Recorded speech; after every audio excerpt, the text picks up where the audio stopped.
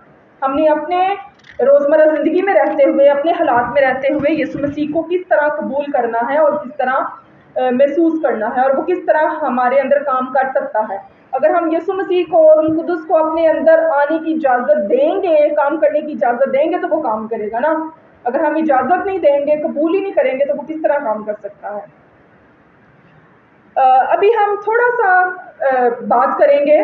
پہلے ہم نے کلیسیا کی بات کی، اس کے آغاز کی بات کی، پھر ہم نے ثقافت کی بات کی، مقامیت کی بات کی، پھر ہم نے انٹرنیشنل جو ہمارا چرچ ہے، کیتھولک چرچ، ہم نے اس کی بات کی. اب ہم تھوڑا سا آگے بڑھیں گے اور دیکھیں گے کہ جو کلیسیا کی سماجی خدمات ہیں، سماجی تعلیمات ہیں، وہ کیا ہیں. اس کے بارے میں اب ہم تھوڑا سا دیکھنے اور جاننے کی کوشش کریں گے.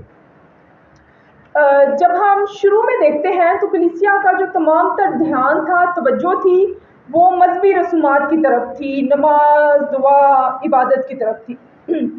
لیکن جب وقت گزرتا گیا، آہستہ آہستہ وقت کے ساتھ ساتھ کلیسیا کے نظریات میں، رویوں میں تبدیلی پیدا ہوئی، اور کلیسیا کی جو روایتی سوچ تھی وہ شروع میں بہت محدود تھی، اور پھر انہوں نے آہستہ آہستہ کیا کیا، اپنے نظریات میں تبدیلی پیدا کی، اور انہوں نے سوچا کہ جو ہمارے سماجی نظریات ہیں اور انسانی اور جو عوامی مسائل ہیں، ان کے بارے میں بھی بات کرنے کی ضرورت ہے. کیونکہ اس ٹائم چرچ جو پوپ صاحب ہیں، بشپ صاحبان ہیں، اور جو کلرجی ہیں، ان کے درمیان بہت زیادہ دوری تھی، آپس میں بات چیت نہیں تھی، شراکت نہیں تھی، اور جو چرچ کا سٹرکچر ہے اس کو بڑا سپریم سمجھا جاتا تھا، اور مومنین کو بہت کمتر سمجھا جاتا تھا، اور بلکہ بہت دفعہ گناہ گار بھی سمجھا جاتا تھا. اور پاکشاکت اگر آپ نے لینی ہے تو اس سے بہت کچھ گھنٹے پہلے جب ہم ابتدائی کلیسیا کو دیکھتے ہیں، بلکہ ہم اپنے آباء و اجداد سے بھی جب سنتے ہیں، تو وہ چرچ جانے سے پہلے روزہ رکھتے تھے، اپنے آپ کو پاک کرتے تھے تاکہ وہ پاک یوکرسٹ لینے کے قابل ہوں، اپنے آپ کو تیار کریں. تو اس طرح یہ جو تبدیلی ہے وہ آہستہ آہستہ پیدا ہوئی، اور خاص طور پر اس تبدیلی کو ہم ویٹیکن کونسل II کے بعد دیکھتے ہیں. اور پھر جب ویٹیکن کونسل II کی تعلیمات کے بعد کلیسیا کی جو ترجیحات تھیں ان میں تبدیلی آئی، اور پھر انہوں نے کلیسیا کے بارے میں سوچنا شروع کیا کہ نہ صرف تعلیم، نہ صرف نمازیں، دعائیں، ان کے بارے میں سوچنے کی ضرورت ہے، بلکہ ہمیں کلیسیا کی جو سماجی ترقی ہے اس کے بارے میں بھی کام کرنے اور سوچنے کی ضرورت ہے. پھر آہستہ آہستہ جو کلیسیا کے رہنما تھے اور عوام تھے، ان کے تعلقات میں تبدیلی پیدا ہونا شروع ہوئی. آپس میں جو تعلقات تھے وہ بڑھے، آپس میں تبدیلی پیدا ہوئی، وہ آپس میں ملتے تھے، بات چیت کرتے تھے، جس سے کلرجی کو مومنین کی ضروریات، ان کی مشکلات، پریشانیوں کا علم ہونا شروع ہوا، اور انہوں نے آہستہ آہستہ مومنین کی ترقی کے بارے میں سوچنا شروع کیا. اور اس طرح ہم دیکھتے ہیں کہ ویٹیکن کونسل II کے بعد جو مقامی اور ثقافتی زبانیں ہیں ان کو خاص اہمیت دی گئی کہ ہر علاقے میں، ہر جگہ پہ، ہر ملک میں لوگوں کو اپنی مقامی زبان میں بائبل مقدس کو اپنی زبان میں ترجمہ کرنے کی اجازت دی گئی. جو نمازیں ہیں ان کو اپنی زبان میں کرنے کی اجازت دی گئی، اور اس طرح جو مقامی کلیسیا ہے اس کو فروغ ملا، اور آہستہ آہستہ مقامی کلیسیا پروان چڑھتی گئی. پھر ہم دیکھتے ہیں کہ جو کلیسیا کی سماجی تعلیمات ہیں اس کے اوپر بڑی سنجیدگی سے غور کیا گیا، اور 100 سال کلیسیا نے کلیسیا کی جو سماجی تعلیمات ہیں اس پہ ڈاکومنٹس لکھے. بہت سارے جو پوپ صاحبان ہیں انہوں نے 12 ڈاکومنٹ لکھے 1891 سے 1991 تک. یہ 100 سال کا دور ہے جس میں یہ ڈاکومنٹ لکھے گئے. مس نومی ان کا پرنٹ ہو گیا؟ تو میں مس نومی سے ریکویسٹ کروں گی پلیز آپ سب کو دیں تاکہ آپ سب کو پتہ چلے کہ جو سماجی تعلیمات کے لیے کون کون سی دستاویز کیتھولک کلیسیا نے متعارف کرائیں، اور میں جب سب کو مل جائے تو ہم ان کو پڑھیں گے بھی، مل کے پڑھیں گے. روپا جلدی سے دیں.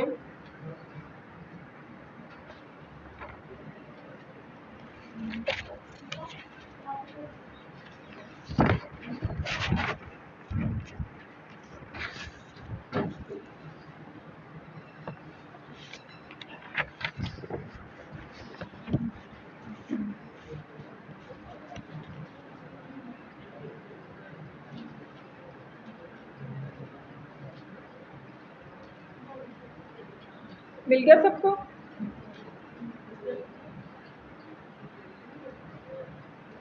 اگر کم ہے تو 2 لوگ شیئر بھی کر سکتے ہیں.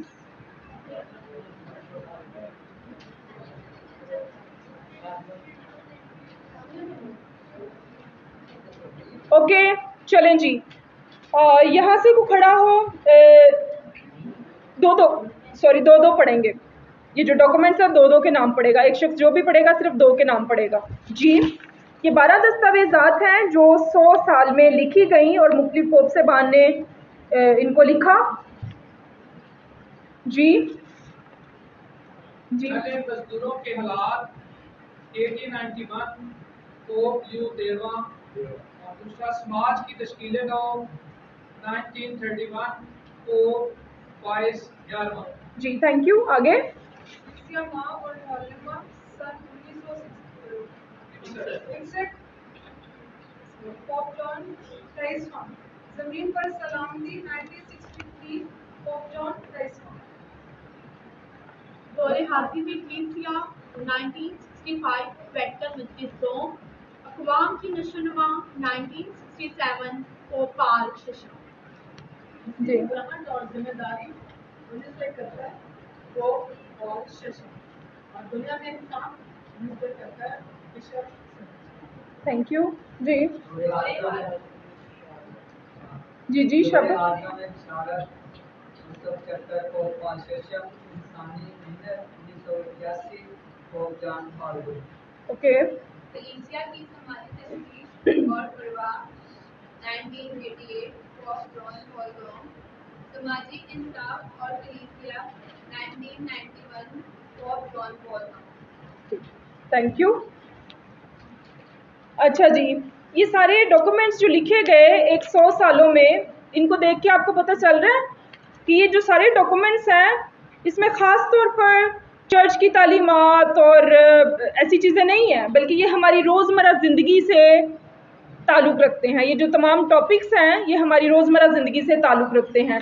اور آپ کوشش کریں کہ ضرور اس کی جو سمری ہے وہ آپ ضرور پڑھیں تاکہ آپ کو تھوڑا سا پتہ چلے کہ جو کلیسیا کی سماجی تعلیمات ہیں وہ کن کن چیزوں کے بارے میں بات کرتی ہے. یہ تو اس کے مین ٹاپکس ہیں، لیکن آپ کی سیلف اسٹڈی کے لیے بہت اچھا ہوگا اگر آپ مزید جاننا چاہتے ہیں، مزید پڑھنا چاہتے ہیں. گوگل سرچ ابھی بہت آسان ہو گئی، آپ کے پاس ڈاکومنٹ کا نام بھی آ گیا ہے، ایئر بھی آ گیا اور پوپ صاحب کا بھی نام آ گیا، تو اس سے آپ کو ڈھونڈنا بہت زیادہ آسان ہو جائے گا. جی ابھی ہم آگے بڑھتے ہیں. ابھی ہم تھوڑی سی اپنی جو موجودہ کلیسیا ہے ہم اس کے بارے میں بات کریں گے اور پوپ فرانسس کے بارے میں بات کریں گے. پوپ فرانسس کلیسیا میں ایک منفرد نقطہ نظر رکھتے ہیں. کوئی بھی شخص ان کے بارے میں جو کچھ بھی جانتا ہے آپ شیئر کر سکتے ہیں پوپ فرانسس کے بارے میں.